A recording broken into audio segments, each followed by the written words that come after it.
여러분 안녕하십니까? BTV 주말 뉴스 김진중입니다. 올해도 절반이 지나고 6월의 끝자락에서 서울은 여전히 분주합니다. 우리 동네 숨은 명소, 시원하게 물놀이를 즐길 수 있는 공간, 어르신들의 핫플까지 오늘은 절반의 시간을 돌아보며 다시 뛰는 서울의 여름을 담았습니다. BTV 주말 뉴스 지금 시작합니다. 본격적인 장마철, 서울의 반지하 거주 주민들은 걱정이 많습니다. 침수 피해를 막아줄 물막이판이 있는 집도 있고 없는 집도 있는데 물이 또 역류하지는 않을까 불안하기만 합니다. 서울시에서 내놓았던 대책은 어떤 상황인지, 반지하 가구 상황은 바뀐 것이 있는지 서주원 기자가 살펴봤습니다. 지난 2022년 8월 일가족 3명이 숨졌던 반지하 주택. 순식간에 창으로 물이 들이닥쳐 참극이 발생했습니다. 이후 서울시에서는 매년 반지하 가구 물막이판 설치에 집중해왔습니다. 하지만 실적은 미진합니다. 지난달 말 기준 서울의 전체 반지하 가구 20만여 곳 가운데 침수 우려 가구는 2만 4천여 곳. 이 중 물막이판을 설치한 곳은 67%에 그쳤습니다. 집주인하고 세입자가 동시에 다 신청을 했을 때만 설치가 가능하거든요. 법이 정한 사항이라 저희가 어떻게 할 수가 없어요. 그래서 최대한 저희도 법 개정 건의도 계속 국토부에다 법 개정 건의하고 있는 상황이고. 실제 물막이판이 설치되지 않은 반지하 가구를 직접 찾아가 봤습니다. 이 주택은 창문 밖으로 턱이 나 있지만 마냥 안심할 수는 없습니다. 기록적인 강수량을 보이면 물이 들이닥칠 수도 있습니다. 창문보다 더 걱정되는 건 하수구입니다. 많은 비가 오면 매번 물이 역류해 양수기로 퍼내야 합니다. 그냥 풍풍 올라와요. 수돗물 나오듯이. 물이 역류가 나는 말씀이시죠? 역류되면 물 차는 거죠. 뭐 별 수 없죠. 막을 수가 없죠. 물. 그러니까 이제 비 많이 안 오기만 기다리는 거죠. 이사를 가고 싶어도 사실상 불가능한 일. 월세 20만 원짜리 방 찾기가 어렵습니다. 좋은 건 하나도 없잖아요. 다 불편하니까 모든 게. 또 좁은 데서 공간이 있다 보니까 다 불편하니까 나가고 싶은 생각 있지만 그 나가야 되면 또 돈이 필요하잖아요. 다가오는 장마에 하루하루 아무 일이 없기만을 기다리는 반지하 가구들. 혹시 모를 참사를 막기 위해서는 예상되는 피해를 미리 예방해야 합니다. 좀 더 촘촘한 사회적 안전망이 요구되는 때입니다. BTV 뉴스 서주원입니다. 장마철같이 많은 비가 올 때 도심 속 빗물바지는 그야말로 모세혈관 같은 기능을 합니다. 이 빗물바지 침수 피해를 막기 위해 각 지자체들은 관리에 안간힘을 쓰고 있는데요. 현장의 상황은 어떨까요? 노원구의 사례를 서주원 기자가 취재했습니다. 노원역 문화의 거리입니다. 이른 아침부터 작업자들이 빗물바지 청소에 나섭니다. 뚜껑을 열어보니 바닥이 안 보입니다. 담배꽁초와 비닐 등 쓰레기와 낙엽들이 가득합니다. 집게삽으로 퍼내길 수차례, 마대자루 하나가 금방 차버립니다. 상습 침수 지역의 주택가도 상황은 마찬가지입니다. 좁은 지하 공간 안이 꽉 막혀 있습니다. 보통 시민분들이 피고 남은 담배꽁초들이 거의 대부분 많고요. 낙엽들 그리고 바닥에 있던 흙들이 쓸려 들어가는 경우가 제일 많습니다. 노원구의 빗물바지는 총 2만 2천 개입니다. 전체를 청소하면 폐기물량은 24톤 덤프트럭 30대 분량이 나옵니다. 노원구의 빗물바지와 하수관로에 쌓여있던 쓰레기들은 모두 이곳으로 배출됩니다. 수분을 제거한 뒤에 건조시킨 것들은 건설 폐기물로 처리하고 있는데요. 흙을 제외한 쓰레기들은 이렇게 한 번 쓰고 무심코 버린 것들이 대부분입니다. 이렇게 노원구에서 빗물바지 전체를 청소하고 폐기물을 버리는 데까지 드는 비용은 약 6억 원에 달합니다. 사실 빗물바지는 사람으로 몸을 모세혈관 같은 거예요. 빗물바지 막히게 되면은 도로나 지하주택 침수가 발생되고 하거든요. 주민들이 한 분 한 분이 도우셔가지고 자기 집 앞에 빗물바지 하나라도 관리해 준다면은 저희 구청으로서는 상당히 도움이 될 겁니다. 뻥 뚫려 있어야 제 기능을 다하는 빗물바지. 이름 그대로 하늘에서 떨어지는 빗물만 들어갈 수 있도록 시민들의 협조는 필수입니다. BTV 뉴스 서주원입니다. 강북구 우이천에 수변 테라스가 만들어졌습니다. 도로였던 제방 위에 복합 문화 공간이 들어서면서 지역 주민들의 관심도 높아지고 있습니다. 박철우 기자입니다. 북한산 능선을 따라 펼쳐진 강북구 우이천. 제방 중앙에 수변 테라스가 새롭게 들어섰습니다. 하나, 둘, 셋. 지난 16일 문을 연 우이천 수변 활력 거점. 과거 차량과 자전거가 다니던 공간이 이제는 시민들을 위한 복합 문화 공간으로 탈바꿈했습니다. 종종 우이천에서 산책을 많이 하는데요. 편하게 그늘막이 있으면서 쉴 수 있는 공간이 있어서 좋아요. 엄마랑 자주 나오는데 그늘막이 생기니까 더 좋은 것 같아요. 건물 안은 통유리로 마감돼 있어 우이천과 북한산을 한눈에 감상할 수 있고 테라스 아래에는 분수와 계단형 스탠드도 마련돼 시민들이 편하게 휴식을 취할 수 있습니다.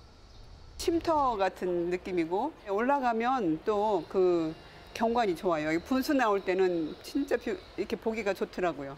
강북구는 새롭게 조성된 수변 공원을 인근 식당과 전통 시장과 연계해 이 사람들이 머무는 거리로 만들겠다는 계획입니다. 지역 경제에도 활력을 불어 넣겠다는 겁니다. 문화 공간이 될 거고요. 또 쉼의 공간이 될 거고 강북 구민들의 삶의 터전이면서도 함께 할 수 있는 멋진 공간으로 저희들이 만들어 가겠습니다. 서울시는 이번 우이천을 포함해 올해 말까지 6곳의 수변 활력 거점을 추가로 조성할 계획입니다. BTV 뉴스 박철우입니다. 서울 광진구에 새로운 명소로 조명받는 곳이 있습니다. 아차산 자락 천호대로 고가 상부에 조성된 광진 숲나루가 그 주인공인데요. 자연과 어우러진 도심 속 쉼터일 뿐 아니라 어르신들에게는 새로운 일자리를 제공하는 특별한 공간이 되고 있습니다. 관련 리포트 보고 오시죠. 천호대로 고가 위 지상 20m 높이의 전망대에 오르니 서울 도심이 한눈에 들어옵니다. 아차산 자락에 펼쳐진 초록 언덕, 광진 숲나루가 내려다 보입니다. 정시에 맞춰 시원하게 쏟아지는 나루 폭포에 시원한 분수와 산책길까지 어우러져 자연을 느끼며 쉬어갈 수 있는 도심 속 명소로 주목받고 있습니다. 환경도 잘 느끼고 공기도 좋고 걷는 놀이도 좋고 다 좋아졌어요. 옛날에 비해서. 일주일에 하여튼 4번 내지 3번은 나와요. 여기 오면 첫째는 시원해서 아니 내 있는 그대로 얘기하는 거예요. 이렇게 앉아서 수다 떨다가 집에 가요. 광진구는 단순한 조경 사업에 그치지 않고 이 공간을 노인 일자리 기회로 연결했습니다. 숲나루 인근에 문을 연 숲나루 카페. 시니어 바리스타가 내려주는 커피를 1,500원 되는 부담 없는 가격에 즐길 수 있습니다. 등산하고 오시다가 한 잔 드시고 그다음에 또 내려가시고 이러면 힘을 좀 받을 수도 있고 그래서 굉장히 많이 좋아하시는 게 느껴요. 저희 숲나루 카페는요. 우선 폭포가 나오는 공원에 자리를 하고 있고요. 그다음에 시니어들이 만드는 카페이기 때문에 다른 데보다 더 맛있고 구수하기도 하고 그다음에 편안하기도 하고 그다음에 친구 같기도 하고 그렇습니다. 네, 그러니까 많이 들어오셨으면 좋겠습니다. 네. 새로운 명소를 꿈꾸며 문을 연 시니어 카페 2호점. 다양한 생활권 내 시니어 일자리를 확장하며 사회와 연결되는 기회를 마련하고 있습니다. 지역사회 주민들과 어르신 일자리가 접목되기 때문에 굉장히 통합적인 의미가 있고요. 그리고 저희 어르신들이 서비스를 통해서 지역 주민들의 삶이 더 풍요로워지지 않나 그렇게 생각하고 있습니다. 자연과 사람, 세대를 잇는 새로운 공간. 광진 숲나루는 광진구가 만들어가는 도심 속 명소이자 복지의 현장이 되고 있습니다. BTV 뉴스 김진중입니다. 각 자치구마다 더위를 식힐 수 있는 물놀이장을 개장했습니다. 지난해보다 일찍 문을 열어 7월에는 지역 곳곳에서 물놀이를 즐길 수 있습니다. 관련 정보 강혜진 기자가 전해드립니다. 이달 중순부터 자치구가 운영하는 무료 물놀이 시설이 문을 열었습니다. 종로구는 지난 14일부터 연지 물놀이터와 숭인공원, 산마루 놀이터 등 공원 물놀이장 4곳을 개장했습니다. 올해는 유아용 풀장 등 연령별 맞춤형 시설이 추가되고 가족 단위 참여형 프로그램도 마련했습니다. 주 1회 이상 수질 검사와 안전요원 배치 등 종로 픽앱을 통해 물놀이장 혼잡도 확인이 가능합니다. 지난 20일 개장한 성동구 살고지 물놀이장은 다음 달 19일부터 야간 운영이 시작됩니다. 오전 10시부터 오후 5시까지 운영하던 살고지 물놀이장은 오후 5시 반부터 밤 8시 20분까지 물대포와 워터젯 등으로 도심 속 물놀이를 즐길 수 있습니다. 중랑천 물놀이장은 다음 달 4일 문을 엽니다. 도봉구는 서원아파트 앞마당과 녹천교 하류에 중랑천 물놀이장을 준비하고 있습니다. 가장 규모가 큰 성대 야구장 물놀이장도 개장합니다. 다음 달 18일 문을 여는데 바운스 등 다양한 놀이시설이 설치됩니다. 도봉구 거주민은 무료, 타 지역 주민은 2,000원의 이용료가 있습니다. 어린이 전용 물놀이장도 운영을 시작했습니다. 지난 23일 다락원 체육공원을 시작으로 도봉구 공원 물놀이장 3곳도 문을 엽니다. 이 밖에도 각 자치구의 소규모 물놀이장이 다음 달 중순이면 모두 개장할 것으로 보입니다. BTV 뉴스 강혜진입니다.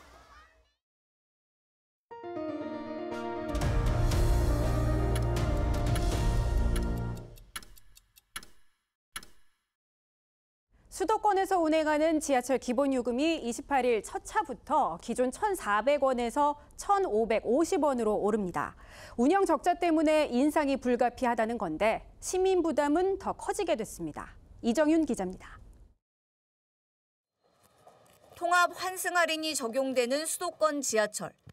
이달 28일 첫 차부터 기본요금이 일제히 오릅니다. 지난 2023년 10월에 인상된 이후 1년 8개월 만입니다. 일반은 1,400원에서 1,550원으로 150원을 더 내야 하고 청소년은 800원에서 900원, 어린이는 500원에서 550원으로 오릅니다. 요금을 인상하는 이유는 늘어나는 운송 적자 때문입니다. 물가 상승과 더불어 인건비가 증가하는 데다 노인 인구가 늘면서 무임 수송 손실이 커지고 있는 겁니다. 지난 2023년 기준 수도권 전철 적자는 연간 1조 2,513억 원. 인천 도시철도도 지난해 기준 1,496억 원의 적자를 떠안았습니다. 인천시는 요금 인상을 통해 확보된 재원은 교통안전과 시민 편의를 위해 우선적으로 사용할 계획이라고 밝혔습니다. 또 운송 적자를 줄이기 위해 다양한 수익 사업도 추진할 예정입니다. BTV 뉴스 이정입니다. 서울 아파트 30평형 기준으로 지난 22년 동안 9억 8천만 원이 올랐다는 경실련의 분석 결과가 나왔습니다. 강남과 비강남권의 아파트값 격차 역시 점점 커진 것으로 나타났습니다. 이재원 기자입니다. 노무현 정부 초기에는 서울 아파트 30평 기준 3억 원에서 5억 3천만 원으로 오릅니다. 이명박 정부와 박근혜 정부에서는 비교적 낮은 폭에서 내렸다 오르다를 보이다 문재인 정부에서 대폭 상승합니다. 결국 22년간 9억 8천만 원이 오르는 모습을 보였습니다. 최근 회자되고 있는 초양극화를 보여주듯 강남과 비강남권의 격차는 정부를 거듭할수록 벌어지고 있습니다. 이명박 정부에서 2.2배였던 격차가 박근혜 정부에서는 2.6배, 윤석열 정부에서는 3.2배로 늘어납니다. 노무현 정부 격차의 2억 6천만 원에서 윤석열 정부 22억 1천만 원으로 22년간 10배 가까이 늘어난 겁니다. 해당 분석은 경실련이 서울 25개 자치구별 1000세대 내외 3개 단지 시 75개 단지의 시세를 분석한 결과입니다. 22년간 서울 아파트 가격은 총 9.8억, 4.3배 상승한 것으로 나타났습니다. 강남과 비강남의 격차는 2003년에는 2.6억 원이었습니다. 그런데 2025년에는 22.1억 원으로 10배가 늘어난 걸 보실 수가 있습니다. 경실련은 또 서울 시민이 한 푼도 쓰지 않고 서울 30평 아파트를 매입할 경우 32년이 걸린다는 분석을 내놨습니다. 2003년 16년에서 2배가 늘어난 셈입니다. 경실련은 이재명 정부를 향해 무분별한 주택 공급 확대를 지향하고 후분양제 전면 시행과 종부세 등 보유세 세제 원상 회복을 촉구했습니다. BTV 뉴스 이재원입니다. 지난 3월 홈플러스가 기업 회생 절차에 들어가며 전국의 홈플러스 매장이 하나둘 문을 닫고 있습니다. 서울 동대문점의 폐점도 예고되고 있는데요. 홈플러스가 사라진 자리 무엇이 들어서게 될까요? 관련 리포트 보고 오시죠. 서울 지하철 2호선 용두역 인근 홈플러스 동대문점이 자리한 이곳. 지금은 대형마트지만 2032년 이 자리에 지상 49층짜리 주상복합 건물이 들어섭니다. 동대문구와 서울시는 최근 용두 역세권 지구 단위 계획을 확정 고시하고 용두동 33-1번지 홈플러스 부지를 문화, 상업, 주거가 어우러진 복합 거점으로 개발하기로 했습니다. 준주거지에서 일반 상업지로 용도 상향하면서 용적률은 400%에서 780%로 높아졌습니다. 이번 결정으로 지하 6층, 지상 49층 규모의 공동주택 417세대가 들어서고 업무시설, 판매시설, 문화시설이 들어섭니다. 핵심은 바로 500석 규모의 대형 공연장, 기부 체납을 통해 연면적 7,600제곱미터 이상, 최신 음향과 조명 시스템을 갖춘 동대문구 대표 문화예술 플랫폼으로 조성됩니다. 공연장은 인근 동대문구청 광장 야외 무대와도 유기적으로 연결됩니다. 홈플러스 동대문점은 2026년 폐업, 건축 인허가 절차를 거쳐 2027년 착공, 2032년 준공을 목표로 하고 있습니다. 한때는 할인마트로, 이제는 지역 문화 중심으로 동대문구의 새로운 문화 랜드마크 건립이 기대되고 있습니다. BTV 뉴스 김진중입니다. 지금 뉴스를 보고 계신 남성분들 머리 손질 어디에서 하시나요?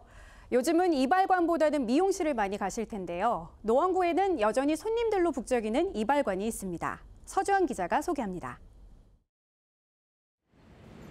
노원구 월계동 석계역 인근의 한 이발관. 타일로 붙인 벽과 오래된 출입문에서 긴 세월이 느껴집니다. 안의 모습은 어떨까? 문을 열고 들어가 보니 신나는 트롯 노래와 함께 진풍경이 펼쳐집니다. 좋기 30년은 된 이발 의자는 빈자리가 없고 이발사 3명이 쉴 새 없이 머리를 손질합니다. 대기석도 흰머리의 어르신들로 만석. 대부분 최소 10년 이상의 단골 손님들입니다. 여기 이렇게 이발소 여기 다니신 지 얼마나 됐어요? 사장 한 30-40년 되지? 일단 요 동네 사람이니까 또 이발을 잘해요, 여기 직원들이. 이 이발관은 한자리에서만 40년 넘게 운영돼 왔습니다. 1대 사장이 문을 열었고 현재는 2대 사장이 물려받았습니다. 2대 사장 이완기 이발사는 올해 나이가 58살입니다. 10대 때부터 이곳에서 이발 기술을 배웠고 계속 이곳에 있습니다. 10대 때부터 했죠. 16살 때부터, 17살 때부터 했어요. 동료분들이 없죠. 이제는 다 없어져 버렸으니까. 다 선배님들이라서 다 돌아가시고 아프고 손 뗀 분들이 많죠. 10년, 20년 전까지만 해도 주말에는 하루 150명 넘게 이발을 했습니다. 지금은 절반 이상 줄었지만 그래도 하루 60명은 이곳을 찾습니다. 이사를 가도 다른 이발관에 갈 수가 없습니다. 이유는 정과 실력. 단골 손님들이 꼽는 인기 비결입니다. 딱 오면 이분이 어떤 스타일이나 머리 내가 완전히 깎아주시면 아니 이렇게 이 스타일로 한번 해보세요 그러거든. 그럼 아주 기가 막히지. 손님들이 하나둘 주고 간 수석과 동양화 그림, 그리고 노래 테이프들. 손님들 이름이 하나하나 적혀 있는 염색약까지. 이제 이 이발관은 단순한 영업장이 아닙니다. 사장과 직원, 손님이 함께 세월의 아름다움을 간직해가는 소중한 공간이 되고 있습니다. 손님들이 가족같이 해서 그런가 봐. 그냥 내 부모님 같이로 하죠. 편하게. 몸 안 아프면 계속 할 수 있겠죠.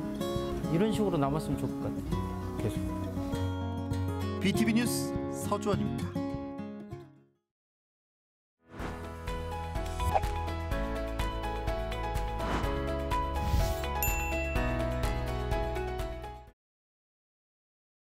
시청자 여러분의 생각이 뉴스가 됩니다. 다양한 시민들의 생각을 공유하는 댓글 뉴스 시간입니다.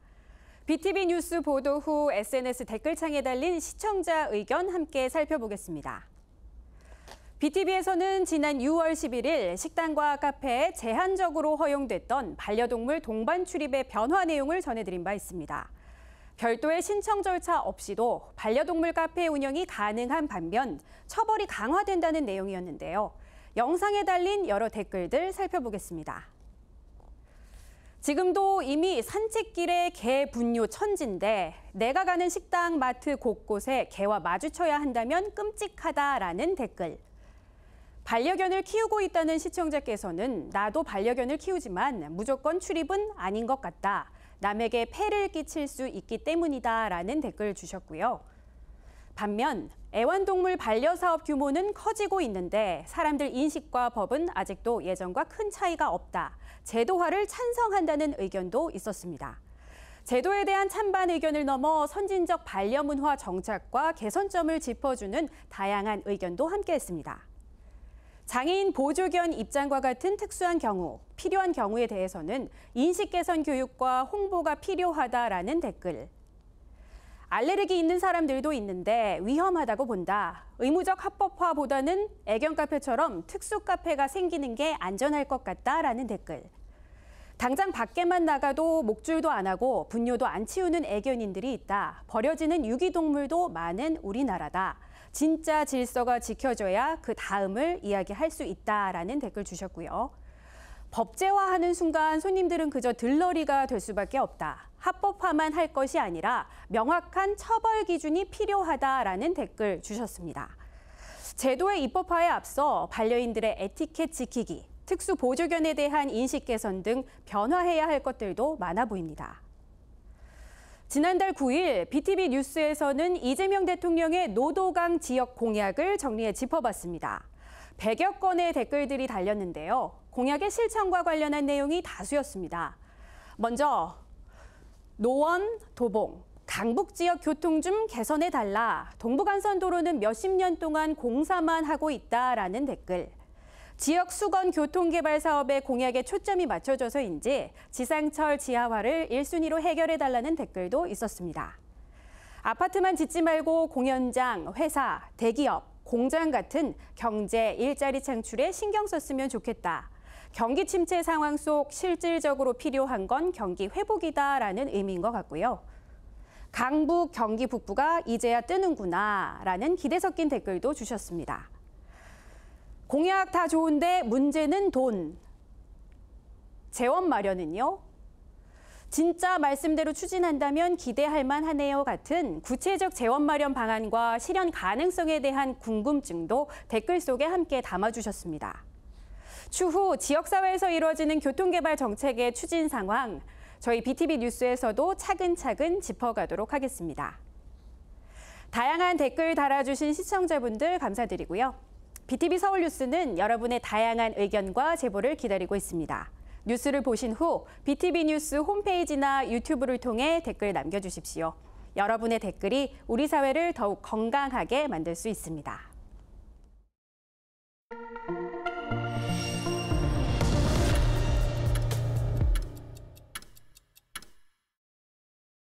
절반이 지난 2025년, 우리는 여름 속에서 다시 한 해를 준비합니다. 소소한 명소도, 어르신의 웃음도, 댓글 속 공감도 서울을 움직이는 또 하나의 힘이 됩니다. 이제 7월, 새로운 절반의 시작 앞에 서 있습니다. BTV 뉴스는 앞으로도 여러분 곁에서 서울의 시간을 함께하겠습니다. 평안한 주말 보내시고 행복한 한 주 또 시작하십시오. 시청해주신 여러분 고맙습니다.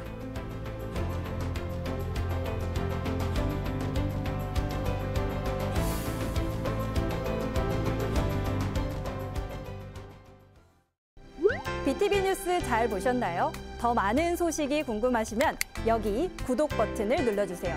추천 영상도 누르면 바로 재생됩니다. 또 다양한 서울 소식은 뉴스 홈페이지에서 확인하실 수 있습니다. 저희 BTV 뉴스를 시청해주셔서 감사합니다. 서울 뉴스는 BTV 뉴스.